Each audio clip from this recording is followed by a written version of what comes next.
DPRD Kota Palembang di tahun 2020 akan fokus menganggarkan dana untuk perbaikan infrastruktur terutama jalan.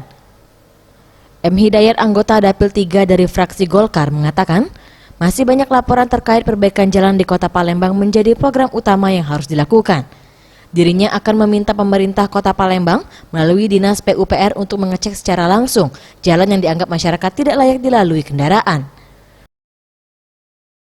Alhamdulillah hari ini kita sudah mendengar langsung apa-apa keluhan baik itu dari lampu jalan infrastruktur. Jadi di sini akan kita segerakan informasikan ke bagian-bagian atau dinas-dinas yang terkait. Karena kalau lampu jalan kan itu kan kembalinya ke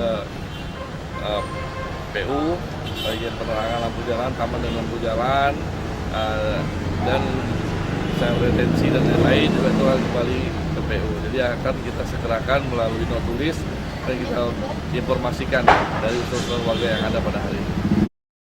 Masyarakat harus berperan aktif melaporkan hal tersebut dengan cara membuat proposal bantuan perbaikan yang dikirim ke DPRD Kota Palembang. Laporan yang tertulis resmi akan segera ditindaklanjuti. Tim Liputan Sriwijaya TV.